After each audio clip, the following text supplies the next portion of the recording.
महिलाओं के लिए बहुत कंफ्यूज रहते हैं। अक्सर महिलाएं लेडीज लोग बहुत कंफ्यूज रहते हैं। महिला जो विवाहित महिला है उनके लिए देख लीजिए कि आवासीय जाति वगैरह कैसे चाहिए। यहाँ पे देख लीजिए, इसको ध्यान से आप लोग देखिए। आरक्षित कोटि के विवाहित महिला अभ्यर्थी द्वारा पिता के आधार पर जाति प्रमाण पत्र एवं अस्थायी निवास प्रमाण पत्र एवं क्रीमी लेयर से संबंध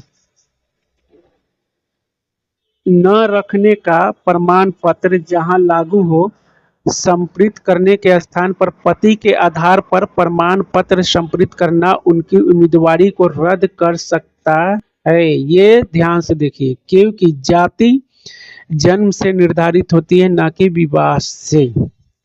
तो ये आप लोग ध्यान से देख लीजिएगा। बहुत ही महिला जो भी लेडीज लोग हैं उनको बहुत कंफ्यूज होता है कि जाति आवासीय एनसीएल कहाँ का दे, पति के घर का या मायके का। तो ये आप लोग ध्यान से देख लीजिए क्या बोला है। यानी आपको जाति आवासीय एनसीएल आपके। हेलो दोस्तों, मैं हूं आफ्ताब। आप सभी का मेरे इस चैनल पे स्वागत है।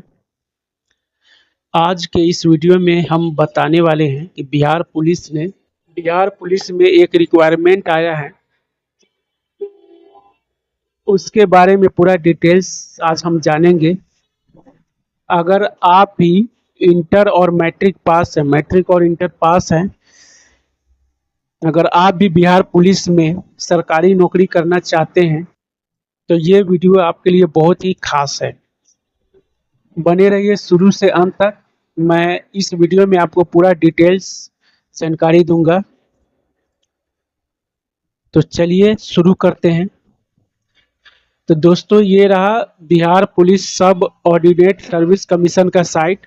इस पर आने के बाद आपको ये सारा चीज़ है। तो यहाँ पे होम गार्ड पे देखिएगा। होम गार्ड में 28/4/2026 को एडवर्टाइज नंबर आया 526 for selection of havildar instructor direct requirement in Bihar home guard under home department special. ये पहली बार ये रिक्वायरमेंट आया है बिहार पुलिस में। इसमें लगभग 122 पोस्ट है। तो इसके बारे में पूरा डिटेल चलिए जानते हैं क्या है या नहीं। तो ये रहा, देख लीजिए, बिहार पुलिस अवर सेवा आयोग। ये विज्ञापन है। ऑनलाइन आवेदन करने का स्टार्ट 1/5/2026 से स्टार्ट है और लास्ट डेट 1/6/2026, यानी पूरा 1 महीना का टाइम आपको मिलेगा ऑनलाइन अप्लाई करने का। तो लास्ट डेट का इसमें इंतज़ार मत कीजिएगा। आप लोग जब भी ओपन हो उसके बाद आप लोग फॉर्म भरना स्टार्ट कर दें। विज्ञापन संख्या देख लीजिए 5/2026। इसमें पद देखिए, अधिनायक अनुदेशक पे लेवल 4 का पद है। ये लेवल 4 का पद है। 122 पोस्ट है। इसमें 122 पोस्ट है, बहुत अच्छा ही है। देख लीजिए, अब इन पदों पर नियुक्ति हेतु प्रतियोगिता परीक्षा आयोजित की जाएगी, यानी प्रतियोगिता परीक्षा ली जाएगी। विज्ञापन संख्या इतना जारी किया जाएगा। इन पदों पर चयन के लिए बिहार पुलिस अवर सेवा आयोग द्वारा अभ्यर्थी से ऑनलाइन आवेदन प्राप्त किया जाने, यानी इनके लिए ऑनलाइन आवेदन 1/5/2026 को खुलेगा। तो आप लोग ऑनलाइन आवेदन कर सकते हैं। उसके बाद आइए आप लोग देखिए नीचे में क्या है। नीचे में आ जाइए, ये सब नीचे में आइए। आवेदन के लिए पात्र, आवेदन कौन कर सकता है ये इम्पोर्टेंट है। ये देखिए, सबसे पहले तो आपको इंडियन होना चाहिए। दूसरी बार शैक्षिक योग्यता दिनांक 1/8/2025। अभ्यर्थी शैक्षिक योग्यता आपका जो इंटर है वो 1/8/2025 तक पास होना चाहिए। इसके बाद नहीं होना चाहिए। इसके पहले आपका हो गया है तो बहुत अच्छा है। इसके बाद उम्र सीमा का गणना देखिए, उम्र कितना है तो 1/8/2025 के आधार पर लिया जाएगा। 1/8/2025 के आधार पर लिया जाएगा। दिनांक 1/8/2025 को मैट्रिक अथवा समकक्ष, यानी मैट्रिक में आपका जो जन्म डेट ऑफ बर्थ होगा उसी से आपको मिलाना होगा। 1/8/2025 तक हो जाना चाहिए। यानी कम से कम जनरल के लिए 18 वर्ष कम से कम होना चाहिए, अधिकतम 37 वर्ष होना चाहिए जनरल कैटेगरी के लिए। अभी मेल के लिए, जनरल कैटेगरी मेल के लिए और जनरल कैटेगरी महिला के लिए 18 वर्ष कम से कम और 40 वर्ष ज़्यादा से ज़्यादा 40 वर्ष होना चाहिए। इस बीच में ही आपका फॉर्म फिलअप कर सकते हैं। पिछड़ा वर्ग के लिए देख लीजिए, पुरुष और महिला के लिए 18 से 40 वर्ष, अनुसूचित जाति अनुसूचित जाति के लिए 18 से 42 वर्ष होना चाहिए। और ये सब जो है वो देख लीजिए। उसके बाद अभ्यर्थी का शारीरिक मानदंड देख लीजिए, ये भी बहुत इंपॉर्टेंट है, ये आप लोग देख लीजिए, है ना। ऊंचाई में देख लीजिए, जनरल कैटेगरी के पुरुष के लिए न्यूनतम 165 सेंटीमीटर होना चाहिए, यानी आपका हाइट 165 सेंटीमीटर होना चाहिए जनरल के लिए। अत्यंत पिछड़ा वर्ग अनुसूचित जाति अनुसूचित जनजाति पुरुषों के लिए 160 सेंटीमीटर होना चाहिए हाइट ऊंचाई, ना। जनरल के लिए 165 और ओबीसी ईबीसी सब के लिए 160, और सभी वर्गों के महिलाओं के लिए 155, यानी जनरल हो चाहे ईबीसी हो, एससी हो, एसटी हो, कोई सभी हो महिलाएं हैं, उनका 155 सेंटीमीटर हाइट होना चाहिए। उसके बाद देख लीजिए, सीना सिर्फ पुरुषों के लिए, सीना का जो ये है वो सिर्फ पुरुषों के लिए है। जनरल कैटेगरी के लिए बिना फुलाए 81 सेंटीमीटर, अब फुलाकर 86 सेंटीमीटर होना चाहिए ना। फुलाने के बाद सीना में कम से कम 5 सेंटीमीटर का अंतर होना अनिवार्य है। अनुसूचित जाति अनुसूचित जनजाति के पुरुषों के लिए बिना फुलाए 79 और फुलाकर 84 होना चाहिए, है ना। फुलाने के बाद 5 सेंटीमीटर ये अनिवार्य है दोनों। फुलाने के बाद सीना में कम से कम 5 सेंटीमीटर का अंतर होना अनिवार्य है, यानी बिना फुलाया फुलाकर इसके बीच में 5 सेंटीमीटर का अंतर होना चाहिए। महिलाओं के लिए सीना की मापी नहीं होगी। वजन, सभी वर्गों के महिला उम्मीदवारों के लिए न्यूनतम वजन 48 किलोग्राम होना चाहिए, यानी आपका वजन कम से कम 48 होना चाहिए। उसके बाद देख लीजिए, किन्नर कोती हिजरा ट्रांसजेंडर का थर्ड जेंडर के लिए, ये अभ्यर्थी के लिए शारीरिक मानदंड तथा शारीरिक दक्षता मानदंड पिछड़ा वर्ग के अभ्यर्थियों के समान होगा, यानी ओबीसी ईबीसी का जो भी होगा उसके समान ये थर्ड जेंडर के लिए होगा।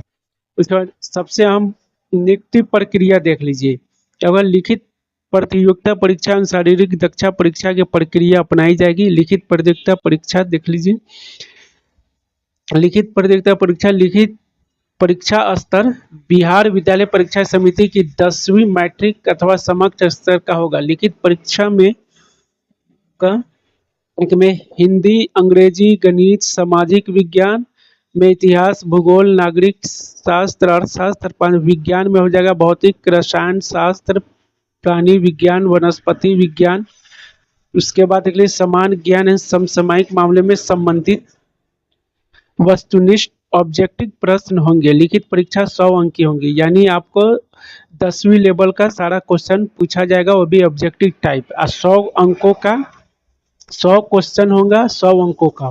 प्रश्न पत्र 2 घंटे के एक प्रश्न पत्र में 100 प्रश्न होंगे। 2 घंटे का एग्जाम होगा, 100 क्वेश्चन होगा, एक सही उत्तर के लिए 1 अंक दिए जाएंगे। इसमें निगेटिव मार्किंग नहीं है, तो निगेटिव मार्किंग नहीं कटेगा ना। उसके बाद ये है नॉर्मलाइजेड, अगर एक से ज्यादा 2 दिन 3 दिन या 4 से 5 शिफ्ट में एग्जाम होता है तो वो नॉर्मलाइज होगा, तो ओमार की तरह होगा। लिखित परीक्षा में 30% से कम अंक प्राप्त करने वाले अभ्यर्थी शारीरिक दक्षता परीक्षा में असफल घोषित होगा।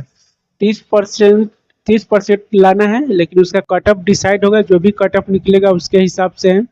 लिखित परीक्षा में प्राप्त अंकों के आधार पर यथासंभव विज्ञापित रिक्तियों के आरक्षित कोटि 5 गुना बुलाएगा, यानी पहला जो एग्जाम होगा प्रीलिम्स होगा पीटी, उसमें जो भी लड़के लोग पास हुए उसका 5 गुना बुलाया जाएगा, उनका दौड़ वगैरह ये सब जो होगा शारीरिक दक्षता परीक्षा हेतु के लिए।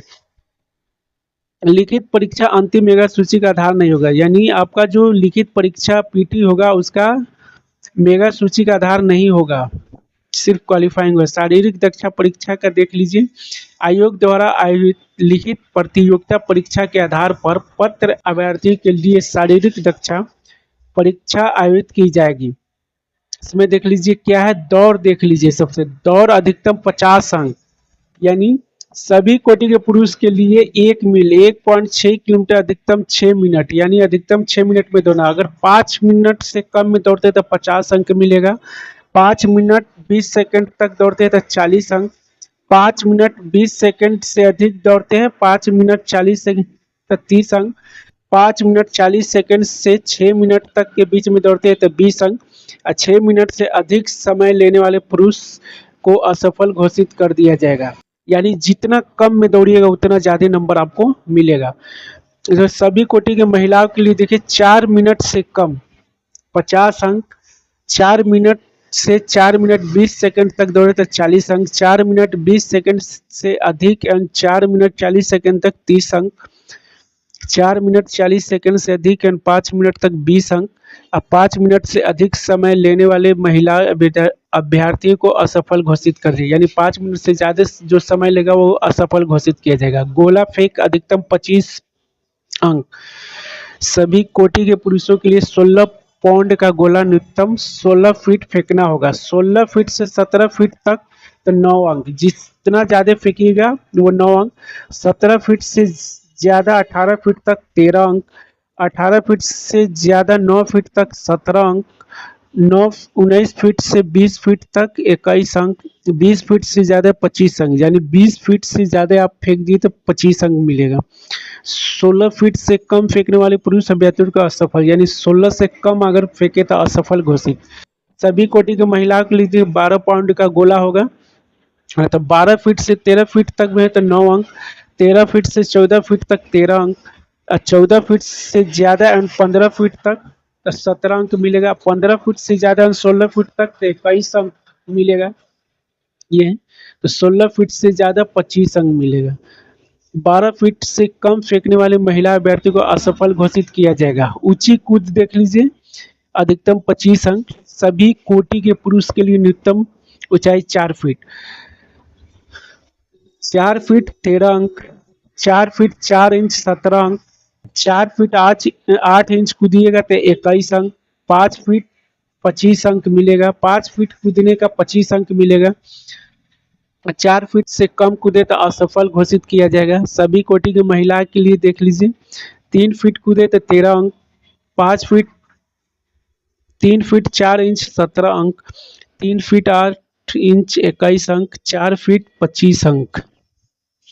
अगर 3 फीट से कम कूदने वाले महिला अभ्यर्थी को असफल गए, यानी 3 फीट से कम कूदे तब असफल घोषित किया जाएगा।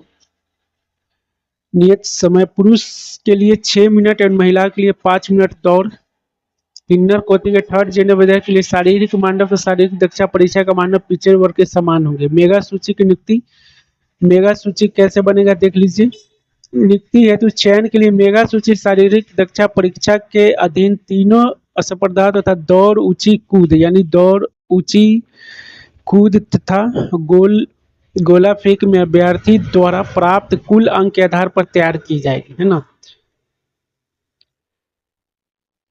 उसके बाद ये शैक्षिक युग तो समान होने के दशा में पद के लिए न्यूनतम आहार परीक्षा इंटरमीडिएट समक्ष के अधिक अंक प्राप्त करने वाले को मेगा क्रम में ऊपर रखा जाएगा। ये सब था हमारे। उसके बाद रिक्त समान प्रशासन, देखिए किसमें कौन से कैटेगरी में कितना पोस्ट है वो देख लीजिए। जनरल के लिए 48 और महिलाओं के लिए 17%, 35% सीट आरक्षण है। अनुसूचित जाति के लिए 19, महिलाओं के लिए 7, अनुसूचित जनजाति के लिए 2, अत्यंत पिछड़ा के लिए 22, पिछड़ा वर्ग के लिए 15, आर्थिक रूप से कमजोर वर्गों के लिए 12 और पिछड़ा वर्ग महिला के लिए 4। तो अंत आरक्षित 2 पदों के लिए 2 है। इसके बाद आप आए महिलाओं के लिए प्रावधान। इसमें अब आपको एक और चीज हम बता दें, उसका महिलाओं के लिए बहुत कंफ्यूज रहते हैं, अक्सर महिलाएं लेडीज लोग बहुत कंफ्यूज रहते हैं। महिला जो विवाहित महिला है उनके लिए देख लीजिए कि आवासीय जाति वगैरह कैसे चाहिए। यहाँ पे देख लीजिए, इसको ध्यान से आप लोग देखिए। आरक्षित कोटि के विवाहित महिला अभ्यर्थी द्वारा पिता के आधार पर जाति प्रमाण पत्र एवं अस्थायी निवास प्रमाण पत्र एवं क्रीमी लेयर से संबंध न रखने का प्रमाण पत्र जहां लागू हो, संप्रेषित करने के स्थान पर पति के आधार पर प्रमाण पत्र संप्रेषित करना उनकी उम्मीदवारी को रद्द कर सकता है। ये ध्यान से देखिए, क्योंकि जाति जन्म से निर्धारित होती है, ना कि विवाह से। तो ये आप लोग ध्यान से देख लीजिएगा। बहुत ही महिला जो भी लेडीज लोग हैं उनको बहुत कंफ्यूज होता है कि जाति आवासीय एनसीएल कहाँ का दे, पति के घर का या मायके का। तो ये आप लोग ध्यान से देख लीजिए क्या बोला है। यानी आपको जाति आवासीय एनसीएल आपके, यानी जो भी जाति और आवासीय और एनसीएल बनवाना है वो आपके मायके का, यानी पिताजी के घर का होना चाहिए, ना कि पति के। अगर पति के एड्रेस का वहाँ का ससुराल का बना के देते हैं तो आपको उम्मीदवार से रद्द कर दिया जाएगा। तो ये ध्यान से देख लीजिए। तो इसमें आपको फॉर्म भरते वक्त क्या क्या डॉक्यूमेंट लगेगा, तो मैट्रिक का लगेगा, 10th, उसके बाद 12th का, मैट्रिक 12th, उसके बाद आपको आधार कार्ड लगेगा, मोबाइल नंबर लगेगा, ईमेल आईडी एक लगेगा ना, उसके बाद आवासीय लगेगा, जाति लगेगा, एनसीएल वगैरह जो भी होगा, ईडब्ल्यूएस वो लगेगा, ये सब लगेगा ना। तो मैट्रिक का मार्कशीट सर्टिफिकेट, इंटर का मार्कशीट सर्टिफिकेट, आधार कार्ड लगेगा आपका, मोबाइल नंबर, एक ईमेल आईडी, और आवासीय जाति, ईडब्ल्यूएस चाहे एनसीएल जो भी है, ये सब आपका फॉर्म भरते वक्त लगेगा। ये ऑनलाइन फॉर्म भराएगा, 100 रुपया उसका फी है। ये रहा बिहार पुलिस की तरफ से। उम्मीद करता हूँ कि ये वीडियो आपको पसंद आया होगा। तो इस वीडियो को लाइक कीजिए और शेयर जरूर कीजिए ताकि और भी स्टूडेंट और भी लोगों को पता चले, और मेरे इस चैनल को सब्सक्राइब जरूर कीजिए। मिलते हैं नेक्स्ट वीडियो में एक और नए अपडेट के साथ। तब तक के लिए धन्यवाद।